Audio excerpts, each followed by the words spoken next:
Magandang araw mga ka-inspirasyon. Ito yung isa na naman pagkakataon dito sa C6 na madalas po nating tinadaanan.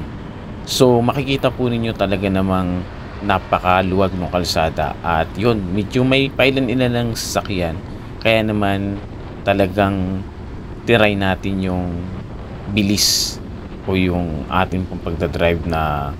talagang swabing-swabe dun sa atin pong click 125. Yun nga lang, medyo mataltal na konti kasi alam niyo naman yung kalsada dito sa C6 hindi rin naman siya gaanong pantay at bukod doon meron po siyang mga semento na yung mga nalaglag dun sa tinatawag nating mixer truck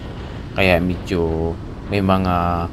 paugtol-ugtol tayo dyan mga ka-inspirasyon at yun may mga ilang mga sira na rin pero kung makikita nyo sa gilid po sa ating pong right side ay talaga namang inaayos na po yung gilid po na yan kaya tingnan nyo po at makikita natin yung pader na kulay puti tapos merong line na kulay red para hindi kita yung mga bahay-bahay po dyan at yan nga po malapit na po yan dito sa may paakyat sa may tinatawag natin General Santos Avenue at sa may left side naman po natin dyan naman po makita yung mga pasyalan dito sa may lower Pikutan makita nyo po yan ayun makita nyo mga kulay pula na yun so may mga pasyalan po dyan kapag gabi so ayan at nandito na nga po tayo mga tol at nag-ipon-ipon na dito yung mga sasakyan dahil medyo nagta-traffic na po dyan kasi may stoplight po dyan paakyat sa dyan sa may Camp Bagong Tiwa so ayan naipon ng mga sasakyan at syempre tayo po ay pasingit-singit na lang po dyan at syempre ingat-ingat tayo mga tulo meron pa mga nagtitinda ng ano yan, chicharon yan, sarap yan shout out sa mga nagtitinda at eto na nga po at medyo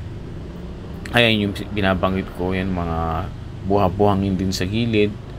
yan, meron kasi minsan dumaan na truck na nahuhulog yung mixer truck nahulog yung semento kaya pag tumigas yun, delikado sa mga motorista kasi pwedeng maging saninang aksidente meron dyan sa may C6 ayan, kaya ingat-ingat din po tayo dyan kapag tayo nandyan mga ka-inspirasyon at eto meron dyan ginagawang parang skyway sa taas yan, pero siguro hanggang dito na lang po yung atin pong video at pinakita lang po natin sandali yung mga nangyayari dyan sa C6 so shout out po sa inyo lahat maraming salamat po sa suporta tumingin pa si kuya sa hulihan ayan, shout out po sa inyo lahat and God bless. Pag-ibig!